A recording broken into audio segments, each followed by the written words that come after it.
And I want to tell you about Jim Nantz today. Jim Nantz, the greatest play by play guy maybe ever. No offense to guys like Joe Buck. And this isn't going to be about sports. This is going to be taking a look at how Jim Nantz approaches his big games that he does. So, Jim Nantz, if you don't know, works for CBS. He does CBS big football games, he does the Masters. In any big sporting event that comes across CBS, you will hear the beautiful tones of Jim Nantz. So, what makes him the best? That's really the question, because when we think about how we approach our daily lives, we're all play by play people. We're all deciding in the moment what to say and what to filter out and what not to say. Same thing goes for Jim Nantz. Same thing goes for me on the radio. If you don't know me, my background is in radio broadcasting. For 27 years, sat behind a microphone just like this and shared thoughts and ideas on news and culture and politics.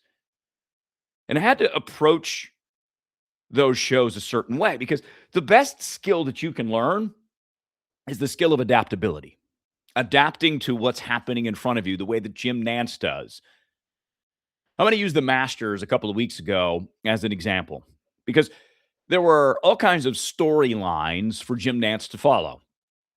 And he has to decide in the moment which thread to pull on because there were a couple of storylines going into the last day, Sunday at the Masters, one of the most coveted sports events every single year. And this year was unique because Rory McIlroy dominated the first two rounds, struggled in the third, and struggled in the fourth. Rory had won last year in 2025. He was looking to become the first repeat Masters champion since Tiger Woods in like 2001 and 2, I think it was. So there's that storyline that Jim Nantz has to have ready. And this really talks about readiness a ton. Just like I did before I went on the radio. I had to be ready. My radio shows were between 3 and 4 hours long, depending on what part of my career I was in. 3 hours, 4 segments, 12 segments, I got to be ready to go. But I have to be ready to adapt too, because there have been numerous times in my career where I'm laughing and joking and having a good time, and all of a sudden tragedy happens, breaking news happens, and I got to switch gears on a dime. Same goes for Jim Nantz. So if the main storyline in Jim Nantz's head is about Rory repeating at the Masters, but he's struggling, what are the other storylines? Well, the guy that was playing in the final grouping with Rory is a guy named Cameron Young. And Cameron Young developed his game in his training and his offseason program specifically so he could compete deep into Sunday at the Masters. And Young had a chance to win, but he struggled as Sunday pressure at the Masters can get to you. So Jim Nantz has those two storylines that he gets to follow. But he also has to be ready for the unexpected. For example, Scotty Scheffler, he's the best golfer in the world. He didn't have the best Masters tournament the first couple of days, but he started to turn it on over the weekend. And on Sunday, even though he was playing earlier, teeing off earlier than Rory and Cameron Young, Scotty starts making a surge. And he ends up at 11 under par. And at one point, that could have been good enough to win until Rory was able to close it out. But the point is, Jim Nantz has to be ready for all of these things because he's live. Just like you have to be ready for all those things when you're live. So let's say if you're a business owner, it's with your clients or your potential clients. A lot of my clients that I work with that are business owners get chances to speak in front of crowds. And that's your best chance to impress people, to create bonds, to wow people. That's a scenario, standing in front of a crowd, speaking about your business, where that power of adaptability, that play-by-play ability really comes in handy. And we'll get into some ideas and techniques that you can use throughout this video so that you can be ready to go and have multiple things at the ready. I'll give you another example. Comedian Robin Williams. So Robin Williams obviously passed away several years ago. He came to Phoenix, I don't know, 2008, 2009, and my wife Amy and I went to go see him. And Robin Williams is not a traditional stand-up. A lot of stand-up comics go work on their set list and they go hang out in crowds and try jokes out and find out what the audience reactions are going to be. So they craft their set around those responses. Many of them don't deviate from that in the middle of the show. But Robin Williams did. And you could tell how much material he had ready for the audience that showed up in Phoenix, Arizona. Because for him, it's a vibe, right? He's feeling out the crowd, sensing the energy, hearing where the laughs are, and he's going to go tell his other stories. That's exactly the approach that you can use to your advantage. And why you do this? Why do you do this? Because the people that are masters of play by play in real life are the ones that succeed because when you're able to adapt, you project confidence. Projecting confidence builds trust in you to help solve problems. Whether you're a business owner, I'm your potential client, what problem of mine you're going to solve? You've heard that being said a million times. Well, if you have multiple ways to share that with me, like Jim Nantz can share the story of the masters, you're going to be in the driving seat position because other people are competing for my business too. But you want me to trust you. I want to trust you. I want you to understand my problem as your audience so that you can help me solve it. So for Jim Nantz, understanding the audience wants the drama of the masters, the storied tradition of the masters, he gets to bring that to the table, knowing that that's what the audience needs and knowing that he's skilled enough to go where the story goes, to follow the storyline, to keep it interesting and keep it entertaining while you watch Sunday at the Masters. If you're an executive, this works too, because let's say you go into a big meeting. Like I'll use an example. I worked with a guy who was the director of global strategy, and he was putting these ideas out into the executive leadership team, but he knew they were falling flat. He said, Rob, every time I go in there and I speak, it looks like they're sucking lemons. So when that happens, when eyes glaze over, usually that is because you're over explaining or you're using filler words or you're not sticking to your through line. Like Jim Nantz has to at the Masters, like I had to do in my radio shows. Staying on target, as they might say in Star Wars. But see, this is the thing. Being able to have 4 or 5 or 6 or 7 examples to prove your point, to sell your idea, to get buy-in comes in incredibly handy rather than getting stuck. Because you can imagine if, say, Scotty Scheffler came from behind and ended up winning, if Jim Nantz wasn't prepared for that, he wouldn't know what to say. And people wouldn't look at Jim Nantz as good as he is, the go-to guy for CBS News for all the big events. That's what the goal is, right? The work that I do with people is exactly that. It is all about being able to step forward into the spotlight and own it. Because typically what I see in the people that I work with, just like me, we're successful, but short of our goals. And we've tried a bunch of things to get over the hump to get that goal, yet continue to fall short. And I've seen that happen so many times in my own life, which is why I figured out that approaching life like I did my radio show as a play-by-play person, ready to go live at any moment. Because like Jim Nantz, I wanted to be the guy that my station called when there was breaking news. I wanted to be the guy that got to do the radio show on election night, presidential election night, or go live from the presidential conventions, all of which I did because of my ability to adapt to the moment. And I got a lot of practice because I did live radio shows for 27 years, like I mentioned. Jim Nantz has a lot of practice. So where do you start? I'm going to give you an example of, I just completed a course. It's called the Cassette Tape Stories. It's available right here on Substack for you if you join my paid Substack, or if you go to cassettetapestories.com, you can learn it. And this will help you prep like Jim Nantz, because when you think about your stories, your origin stories, stories where you learned major lessons, business stories, you have these things, these stories that are ready for you to bring out at any moment. And there are multiple layers in which you can approach this. So I'll just use my origin story quickly as an example. So I'm going to show you some of these cassette tapes. These cassette tapes date back to 98 and 99. These were my first radio shows.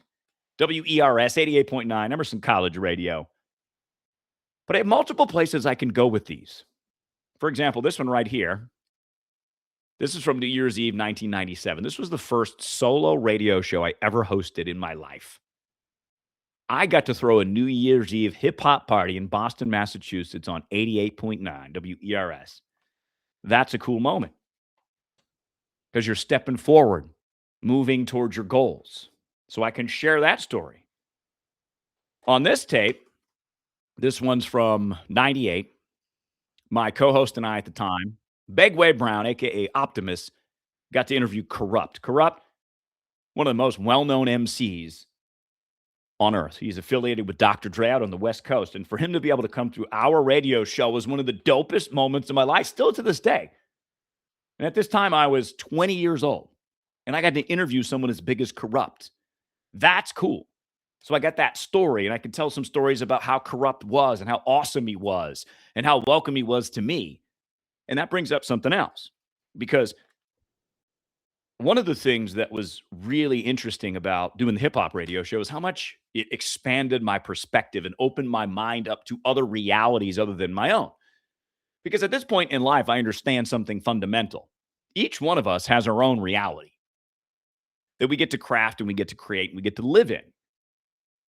And each one of those experiences, my experience versus yours, is different. That's the beauty of life to me. So I grew up in a small town south of Boston, and it was not a diverse town. Hip hop showed me different styles of life, different perspectives on life, and it started just by listening to it. But listening to it led me to wanting more, wanting to play it on the radio. So there's this angle that I get to come with too with my origin story is following your intuition and how it leads you to challenges and obstacles. And then if you tap and continue to stay in your intuition, you can overcome those objectives. Like I almost quit because I didn't get the show, the hip hop show that I wanted after trying 3 times. But that third time I got it. And the reward was the payoff. The reward was being able to interview people like Corrupt, expanding my mind, opening my perspective. And then here's another example. This is a tape from 99. This is with an interview by an artist named Crumb Snatcher. He's a Boston-based rapper who had some trouble with the law. Really talented rapper. So when he came out of prison, the first interview he did was with us. So you want to talk about expanding your mind and being able to understand what prison life is like at the age of 21 from a firsthand perspective. Now you're seeing life a whole different way. And now because I see life a whole different way, I have more experiences that I can bring to the table, whether that's in a meeting, whether that's with my clients, whether that's just right here on this video with you. But the funnier thing, not the funnier thing, but the cooler thing about Crumb Snatcher and what he represents is that our hip hop show was played in a lot of prisons in Massachusetts. And we used to do shout outs. People would call us up and give a shout out to somebody, whether it was, my mom or my brother or my girlfriend or whatever. But people would send shout outs to loved ones that were in prison. And they would do this like every night, just as a way of saying hi. And to be able to do that was really cool. So imagine someone is locked up in prison for 15 years. Every night they get to listen to 88.9 WERS. And they get to hear their name from a cousin, from a loved one, from their wife, from their spouse, whatever. That's really cool. And that, again, opens my mind up to how life works. And the more I expand this, the less judgmental I am because I understand everyone's experience is a little bit different. So with Crumb Snatcher also came people who would write us letters from jail, telling us their stories and sharing their perspectives. And that was eye-opening to me too, because I understand that people have different circumstances, different challenges they have to overcome, baggage that we carry forward from childhood that affects us all in different ways. So that makes me a more understanding person. So I can bring all of this to the table when it's time to perform. And performance gets kind of a bad rap, but anytime you're advocating for yourself, you're performing. Doesn't mean you have to act like you're in a movie or have to overdo it or have to be super dramatized. That's not what this is about. It's about being your best confident self in the moment because you're trying to work with a client. You're trying to get promoted in your business. If you're the CEO, you're trying to put that vision out there and get the action steps needed to carry out that vision. All of your experiences that you have had, all of your perspectives that you have learned will help inform you on how to carry out that vision, how to be with that client, how to advocate for yourself in those meetings. And these are things that I started to do off air, and I saw tremendous results. I doubled my income if you're caring about money. My ratings went to number one, all because I started telling stories. And we noticed this trend in business. Businesses are paying big bucks for storytellers. This company called Vanta, which is like a tech platform, they just offered someone 274 grand to be their head storyteller. You're making like vice president money to be a storyteller. Microsoft, Google, USAA, all looking for storytellers. Marketers across LinkedIn are writing the word storyteller on their platforms. It's the most in-demand skill in business. Why? Because we're moving towards an AI world where AI is going to dump unlimited amounts of information on us. And it's going to have people create more posts. So, for example, a person that's been posting once a week might be posting twice a day because they're using AI. So, the information overload that we're about to experience is not going to work because our brains did not evolve to remember numbers and data. Our brains literally evolved through storytelling. Goes back to ancient Africa, first humans. Stories of survival were just that, needed to survive. So grandmothers, village elders would stand up in front of fires and they would act out these scenes and tell the kids that were coming of age where the lion sleeps. Why? Avoid where the lion sleeps. They wanted to show the kids where the water was by telling stories. Stories create bonds automatically. It's a biochemical process when you feel like you're a part of something. That's why I advocate storytelling. That's why I created the cassette tape stories, cassettetapestories.com, by the way. Because people want to learn your perspective, your story. Because when they do, they know you, they bond with you, they relate to you, and they trust you. This is something I foresee. And one of the reasons why I left talk radio is because trust is eroding all across the place. Trust is eroding because we have access to so much information. So much information has led to instant conspiracy theories. If you go on Twitter, for example, now X, all it is one big conspiracy theory, one after the other after the other. So the way that we consume information has changed. And it's like assaulting our brains because it never shuts off. But none of it really stands out. None of it is memorable unless it's a story. Why? Because imagine your brain is a net. Information is going to fall through the cracks in the net. But the story gets caught in the net. The story is what you remember. And that's why Jim Nantz is so good at what he does. Because he's always focused on stories, multiple stories, and adapting to the moment. So understanding what the best thing to say in the moment, oh my goodness, that's the skill. That's what we work on. And that's what storytelling, telling your stories will help you do. I got one more for you. This right here was my 21st birthday. This is how much this show meant to me. 21st birthday, where was I? I was sitting behind a microphone with Optimus in Boston, Massachusetts, celebrating on air before I went and celebrated off air. Most people might not do that on their 21st birthday. They might just want to go throw down and party. But I stayed in that studio until 11 p.m. on my birthday. And that just encapsulates going back to intuition. Intuition to me is pointing you in a direction, showing you the place that you're meant to be in. And that's what I feel when I look at these tapes. That was the place I was meant to be. And through that, I developed these skills to be adaptable in the moment, like Jim Nantz. So I want to back it up just for a second, give you a couple of things to think about as we wrap up here. How to get prepared like Jim Nantz.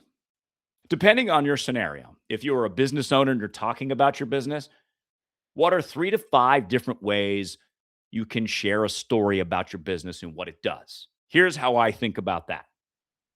I think about it from my own origin story because it's relevant. And I want to point you to the hero's journey. Have you heard about this? The hero's journey? Joseph Campbell studied, I don't know, for 5 years. He read book after book after book, and he uncovered a formula that all stories share. Not all, but many stories share. The story of the hero. And you've seen it. Star Wars is a perfect example because the director of Star Wars, George Lucas, based the movie off the hero's journey, where the hero gets called to action. He refuses the call to action, but then he ends up in the action. And usually the hero has a guide, someone that has their own hero's journey, but it's just in the past. In Luke Skywalker's case, the guide is Obi-Wan Kenobi. So Obi-Wan sets Luke up to go on his own hero's journey, the ups and downs of all of that, until the final reckoning, the overcoming, the transformation that comes in the story. So you can use your origin story to share with people how you're their guide. And then, as a business owner, you can share client success stories on top of that, how you guided people to their transformation, to solve their problem. Executives, you're doing the same, solving problems. Your origin story and how you arrived to now is important. So have the stories you've collected through your business. So think of 3 to 5 of those stories that you have ready with you all the time. And then after you get 3 and 5, work on 3 or 5 more. Now you're going to come to the presentation. You're going to come to the meeting like Jim Nantz, ready for anything. You have a plan. Jim Nantz doesn't just walk up to the microphone on Sunday morning and turn it on and go. Jim Nantz has been thinking about the storylines probably since last year, and then adjusting those storylines every time he gets on the microphone. Calling the moment exactly right every single time because he knows what to say. And more importantly, he knows what not to say. One of the best skills in communication, knowing when to shut up, knowing when to be quiet, knowing when not to say things. So if you collect your 3 to 5 stories, that's a good start for you. If you're a keynote speaker, I think of keynote speeches as a story. A lot of people don't. A lot of people give you data, frameworks, and that's all fine. I always recommend that you wrap it around in a story. And in your story, you might have 3 or 5 other stories that can relate to the main point. Maybe they're your stories, maybe they're not. Because that second layer would be to get ready, have other stories that back up your theories. Could be famous stories or stories no one's heard of before. Because then it's not just all about you, but it's still following how our brains work, how our minds work, how we stay connected to each other through story, going back to the ancient times. So to wrap all of this up, you are a play-by-play announcer in real life, just like Jim Nantz is at the Masters or on football on Sundays. You are the same. You just do it in meetings or with clients or in front of audiences or in front of your family and friends. That's when knowing what to say, sensing what to say is so incredibly helpful because it builds relationships, fosters trust. You get to have influence. And then with influence, you get to have impact. Impact is buy-in. Impact is the right action steps being taken. That's why I approach life like play-by-play. It's the exact same skills. Coming ready, having multiple avenues to go down, and being ready for the unexpected. If this is interesting to you, easy way to get started, cassettetapestories.com. The 7 great elements of storytelling, all in about 2 hours. Faster than reading a book. And there's exercises and questions to help draw out your origin story. This is some of the work I do with my clients one-on-one. And if you want to step up your game, you know where to find me. One-on-one work will blow your mind. You'll be able to put things together that you haven't been able to put together in a very long time. That, I promise you. It's clarity, it's organization, it is presentation, it is taking a 12-minute presentation where people's eyes glaze over, as my client said, they're sucking lemons, taking that 12 minutes down to about 3, but making it so interesting and so entertaining that you get buy-in, exactly like this executive got. Dave. Well done, Dave. Well done, you. Thanks for being here with us. My name is Rob Hunter, robhunter.me, or right here on Substack, robhunter.substack.com. Storytelling is the way to go, approaching life just like you are Jim Nantz. Absolutely awesome. So if you have any questions, please let me know. If you have any concerns, please let me know. We'll talk real soon, right here on the Substack. Cheers.